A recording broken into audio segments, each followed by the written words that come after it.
If we give in to this intimidation against the First Amendment and political speech that is the most protected, and allow them to persecute people for free speech, you will turn into North Korea and Guatemala overnight. Your life will be over. And the establishment is coming right out saying, you don't criticize the government, it's racist. You don't own guns, it's evil. You don't want to abolish the Fed, it's terrorist. You were going to finish up with a final quote. And, from Victor Hugo, no army can stop an idea. Its time has come, and for us, that idea is liberty, and it's here, and it's not going away. It's Great time job. To live free or die. Live free or die. Well, and of course, I'm going to challenge Fox News and the media to go ahead and give you a call and to make sure that they get it straight that this is all a media hoax, that the police admitted this was selective enforcement to you. God bless you. Have a good day. You bet. Here is the winner. And later in the next hour, after I take some phone calls, I will give you the other second and third place winners. But the winner is the San Francisco entry. And we'll give you their YouTube channel after we play part of this. Because they did it in the most artful way. The camera work, the way they shot it. Everybody agrees. I've read the comments on all the different stories about it, that this is the best. This is the winner. There were so many other great ones, but you know it's a winner when it's not a hard decision. Everybody else did a great job. Here's first place, San Francisco, the Obama Joker Contest, Infowars.com winners. Here it is.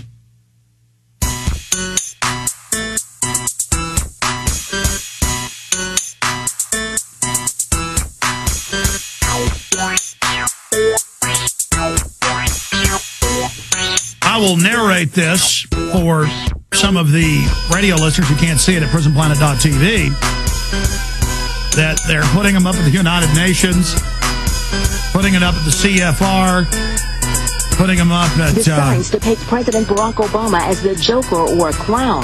Residents have filed reports with the local police and called the city demanding they come down. Is a poster of the president as the Joker racist? Police say whoever's responsible for gluing the posters on signs and posts around town could be charged with criminal mischief.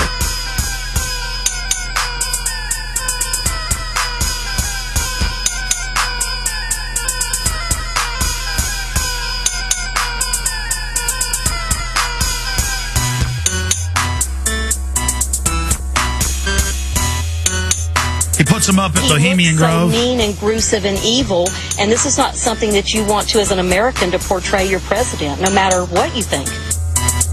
Socialist is becoming the new N-word for, frankly, for some angry, upset birthers and others.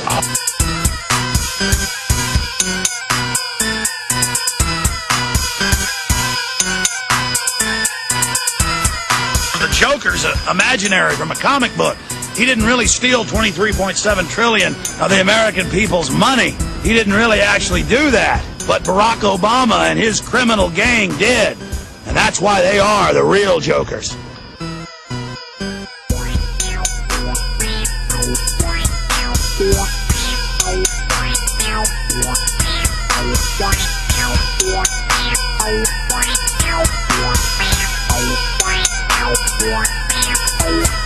+21,000 views on YouTube. That's just one version of it. No doubt it reached hundreds of thousands all over the Bay Area. You know why they call him the Joker? Because it's a big joke to them that they're poisoning your water supply and that your children are deformed and get cancer when they're 10 years old. Because it's a big joke to the New World Order, all the things they're doing to you and how childlike you are.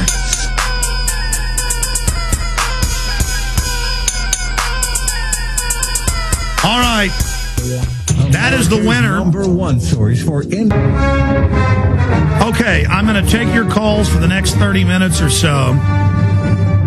Tom, Billy, Lily, Mark, Jerry. We're going to continue when Bob Chapman with some economic updates comes in on the flu. I started the show with saying that Paul Watts is doing a big alert.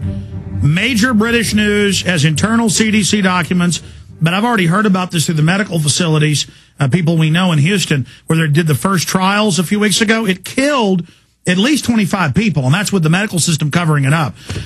That is big news.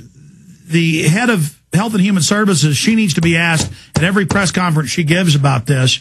We need to force this issue out there with everybody. We're going to take your calls right now. Rand Paul's popping in for like 5 minutes coming up, but then we'll go back to your calls because he's having an event in Austin and they wanted to come on. We're glad to have him. Tom in Boston, you're on the air. Go ahead. Yeah, Alex, I was in Logan Airport the other day, and I was standing in line in the security checkpoint. There's a guy in front of me sneezing, and the airline people that work there, they get to cut in line in front of you. And it was funny. They were standing next to me, and they're making a comment saying, oh, we can't wait till there's proof that people have been vaccinated because we don't like standing in line, basically, with people sneezing. As I approached up to the woman, I went through the metal detector, and there was a woman standing there with 2 pieces of paper in her hand, and she said, put out your hands. And I said, why? She says, we're collecting random samples. And I said, of what? And she didn't have an answer. She said, just put out your hands. See, this is huge news. I flew 3 days ago, and then flew back yesterday, the day before. The point is, I flew this week. And at the Austin airport, they had signs about, we're doing stuff for the flu, you may be questioned. And I wondered what that was. And this is what Bill Clinton's executive order said. When you get a driver's license, they're going to take DNA and blood. That's now law, according to the U.S. Code and executive orders. It's totally unconstitutional, but it's in my first film, America Destroyed by Design, made 12 years ago. And it's on the books. But you're telling me they're basically taking DNA? Where did this happen again? Logan Airport, and again, it was pretty funny because when I started questioning the woman, she couldn't look me in the eyes, Alex. She stared right down to the ground. Now, granted, she was kind of a monkey, so she probably didn't really know what she was doing anyway, but I refused to do it, and they let me go. However, I turned back as I was putting my clothes back on after being violated, and sure enough, at least 4 or 5 people put their hands out, and they took DNA from their hands. Sir, this is off the chart. Can you set up a camera of yourself and send it to us? We'll put it on YouTube, or you should tell the story on YouTube. In fact, guys, do a search on this. Samples being taken at airport TSA points. Now, I don't want to be too mean. I don't think we need these TSA checkpoints. It's unconstitutional. It's federal. It's to train you to be a slave. But in L.A. both times I've flown the last month, in Austin both times, the TSA guys are all fans coming up, getting autographs, shaking my hand, and saying they've gone to my events, watched my films. They're all nodding at me. They kind of halfway search people.